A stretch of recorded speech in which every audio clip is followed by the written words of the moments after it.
This is my lovely team, Jennifer Afran, John Moyer, Jennifer Richards and Josh Ward, 4 very experienced dyslexia and disability advisors who can meet with you through Microsoft Teams or email, or it could be just through the telephone to answer your queries, book you in for an appointment. And then we can sort of look at any adjustments that might need to be put in place for you, whether it's just awareness amongst the program team about a particular disability or health need. And we can make it then make that aware to our academic colleagues, as well as put those adjustments in place and formalise those adjustments. The best way to get in touch with us at the moment is through our generic email. That's disability@lsbu.ac.uk, disability@lsbu.ac.uk. Okay, I believe I'm going to hand you over at this point to my colleague, Jennifer, and just explain a little bit more what we can do for you and how to formalise those arrangements. Okay, so as Jonathan mentioned, what we can do for you is to make arrangement meetings or talk about the arrangements.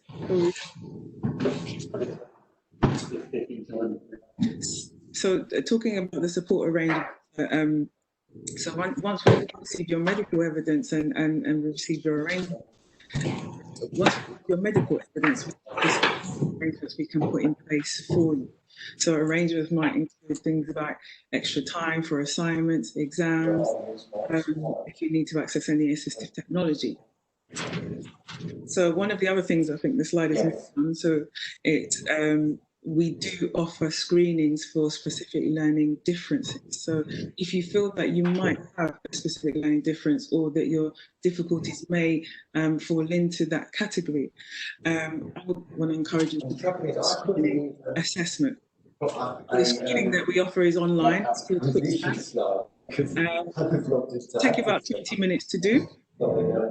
And ask you a series of questions, and at the end of the screening assessment, it will give you some feedback. So the feedback will kind of tell you what difficulties you might have, and really if we need to refer you on for a full assessment. Okay, so I think we're looking at the screen what we can do for you now. So.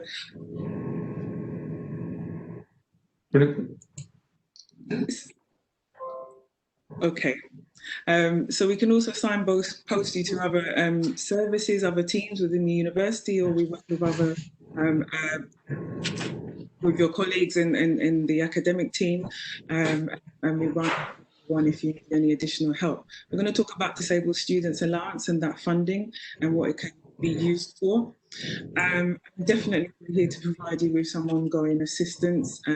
We provide training to staff about the work that we do, so that when we're speaking to you, hopefully your experience wouldn't be different when you're meeting with the academic team. It should be that they're aware of what we do, and you know what we do and what support we can offer. So we can flip to the next slide. Yeah, so as I was saying before, our quick scan screening assessment is online. So once you've done that screening, give you some feedback, give you a report, and if the report shows you that there are some indicators of a specific learning difference, we'll get into contact with you to tell you what the next steps are.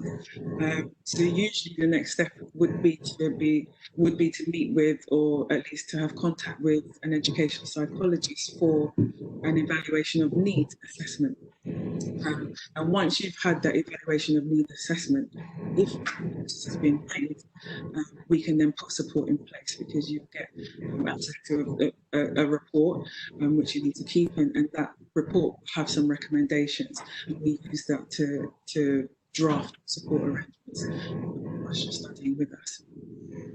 Okay.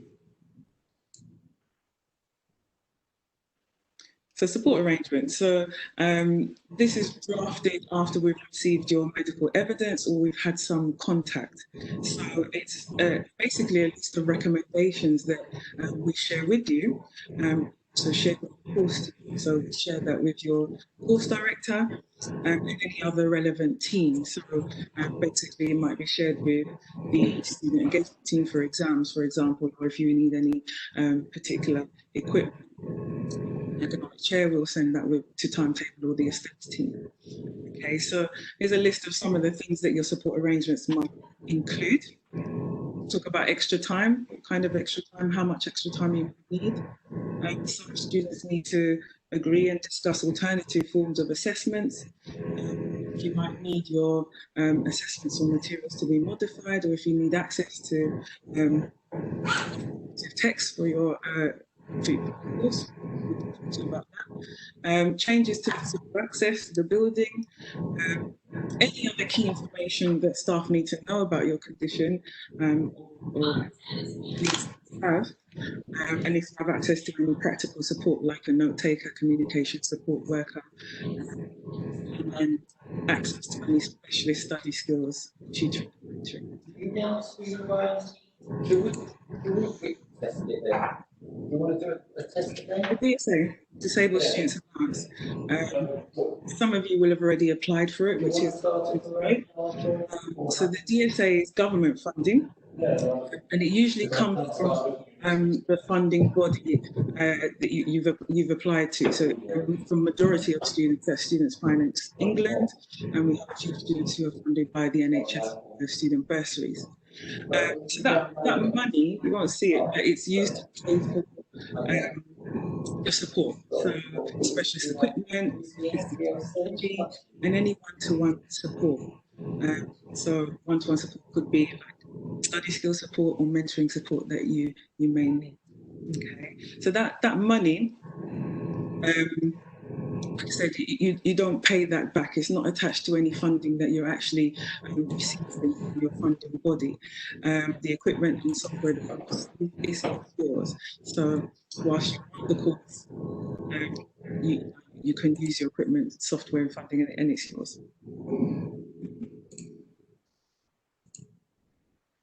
So how to apply? How to apply? So you apply through your you can apply online through your funding body. So there so apply for like funding a student finance account online. The easiest way is to do your application via that account and then send a copy of your medical evidence. So Student Finance England, for example, there are two forms. The slim form and the full form, and if you're a full-time student receiving funding, then you can apply and buy it online and you'll do the slim form. If you're a part-time student, a postgraduate student, or your course isn't, you're not applying for any funding for your tuition through any of the funding bodies, then you will also use the full form. So that's a paper to do it online and email it to the DSA team. There is a section within the full form that the university has to complete for you. It's called Section 5. So don't hold on to your form. I would advise you to share your full form with the DSA team. Once they've received it, they will email us directly to have that Section 5 completed. Student Centre is also open, so if you needed to have your form stamped and signed, you could do it there as well. But the easiest way is for us to do it online.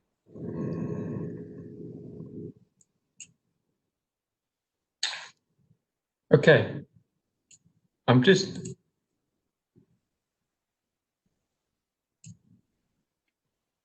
okay. I thought I was on mute.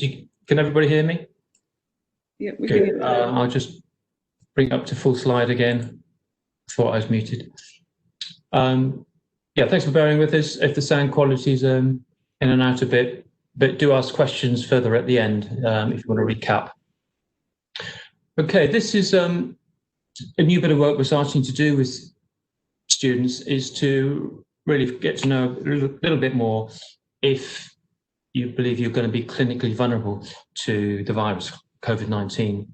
And if you haven't heard already, you should have received a survey link within our communication channels to invite you to complete that and to then sort of suggest, let us know if you are at risk. And it's those students that fall within the higher risk categories. The link here, which hopefully you will be getting these slides, brings you to the NHS link of those with high risk categories. And it could be due to an organ transplant, or you've been through chemotherapy, stem cell transplant or lung condition, etc. Do complete that form. And then one of our advisors will contact you. So there's an extra bit of work we're doing within this period of time, and we'll contact you to see if you need an extra support plan. And it could do with sort of clarifying the times when you should be on campus. It could be arriving a little bit later than the other cohort. It could be that you're seated somewhere else in the lecture theatre or in the classroom, if it's essential teaching, that is. Not all programs are being delivered online. So things like that. So we'll be clarifying those adjustments with your course leader and mitigating any vulnerability that you could be exposed to. And the survey is on this link. Again, I believe these slides will be shared with you. Okay, moving on. So, yeah, how do you contact us? It's again through that email, disability@lsbu.ac.uk. We're currently working remotely through Microsoft Teams, but we're also available for telephone, email, and live chat that way. So do get in touch and we'll make an appointment with you. There are 4 disability advisors.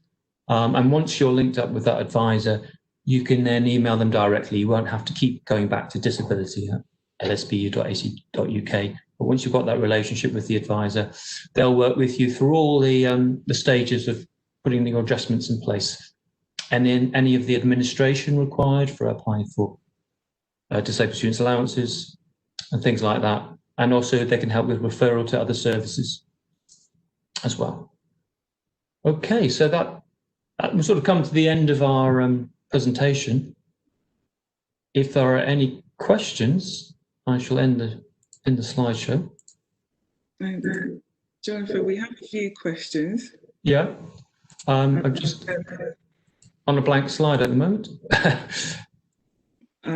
think there was a bit of noise, so people didn't hear some of what I was saying. Yeah. Who can I speak to if I want to get tested? So if that question is in reference to a specific learning difference, I would invite you please to email the disability team. So email us at disability@lsbu.ac.uk to ask for the information about the screening. Like I said, it's an online assessment, so we can send the details to you. And when you've done the assessment, you let us know that you've done it. Once we get a copy of your assessment report, we can talk to you about your next steps, and that's usually either if the assessment comes up saying that there is an indication of a specific learning difference, we may refer you on to have contact with an educational psychologist, or if not, if there's no indication, we'll talk to you about what other support you can access here at the university. So maybe support with skills for learning, or direct you to kind of use assistive technology that might help. Okay. And another question, where can I find the survey to complete for at-risk students? Again, if you email the disability inbox, I mean, we will respond, and in our response, the link to the survey is there. So we can share that with you, or email us directly, and we'll share the link to the survey with you to complete.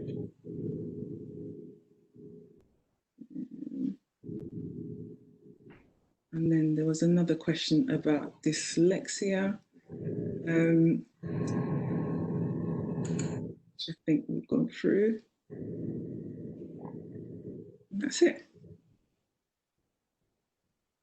We still have 10 minutes or so, so if there's any further questions, just have time to think about it. We don't have to end this now. Have a think about whether you might have made contact with us already, but just need to follow up a bit more from the pre-entry information you sent to us. And there could be some evidence, medical evidence that you need help in getting, and things like that. We have a waiting list for students who are on the who need to be assessed for dyslexia, and in the next week we will be sending that list to our educational psychologists.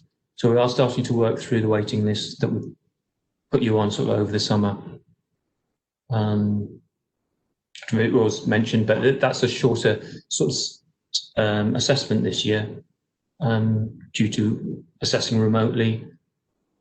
And but it's sufficient to show a probability of dyslexia, and then that's sufficient for the DSA, Disabled Students Allowances, to fund one-to-one tuition and any assistive technology that you might require. Okay. I've got a question about mentoring support. So mentoring support is usually provided through Disabled Students Allowance. Once you've applied and if you've gone through that process, if you've given consent to share, the university will also receive information on your DSA entitlement. So we'll receive a copy of your needs assessment report and hopefully your full DSA 2 letter. So the information about how to arrange and organise mentoring will be on your DSA 2 letter, but of course we'll send you an email encouraging you to apply for your support and to set up that support with the company that's been chosen by the DSA team. For the question, so if you've signed your support agreement, which is great, a DDS support agreement, that's all you need to do. So we're in the process of emailing students individually. So those of you who have already been in contact with us to discuss your arrangements or to agree your support arrangements, we're now going to be emailing you all, confirming what support is in place for you, and also we'll be sharing those arrangements with the course team. Okay, so that's great. If you haven't sent back your student support agreement, please do that ASAP.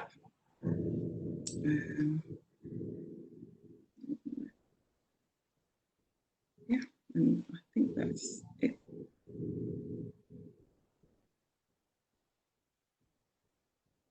So, okay. Yeah. Thanks for, hope it's been helpful. And of course, this is just the start of your journey. So do get in touch with us and we'll follow up with all the sort of steps you might have to take in order to get your support in place. And most of all, enjoy your program. It's exciting to start any new program of study. This year is particularly different for all of us, but I think it's exciting times.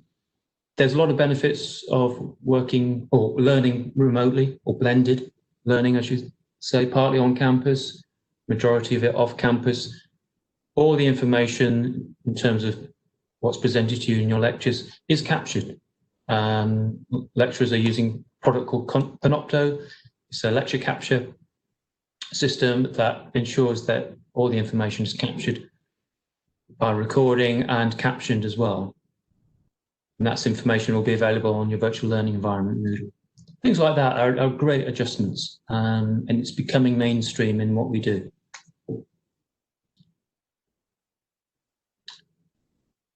In terms of any other presentations we might be doing, there's something we do every year called exam preparation workshops.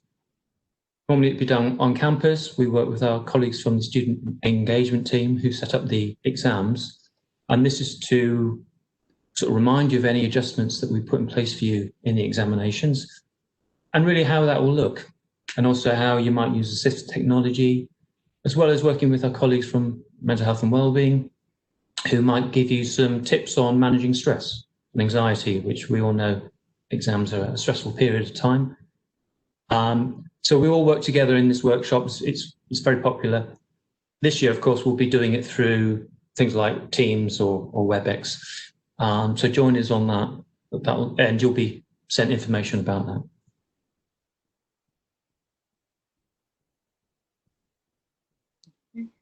Any further questions? Oh, we've come through. Do we have to get tested before coming back to campus? So that's in relation to dyslexia testing or screening. You can do that online. If you're talking about some like a different form of test, I think you should email the disability team directly to clarify actually you're asking. So email us at disability@lsbu.ac.uk.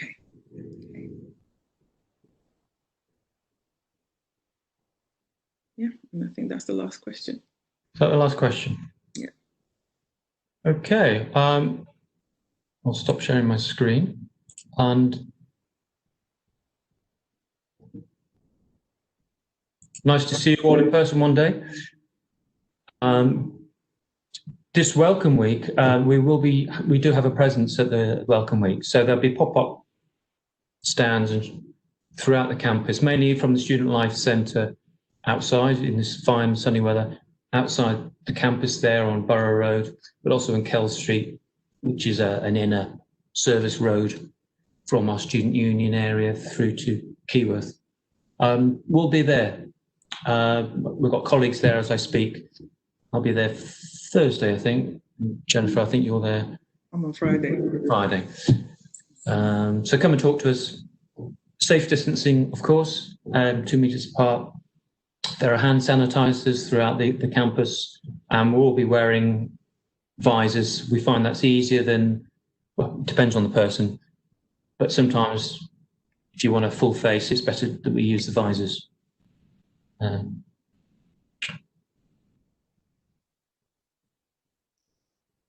Just there's a question there. Just wondering if there's a way to access sessions if missed. Oh, that was at 2:05, so that was a question earlier on.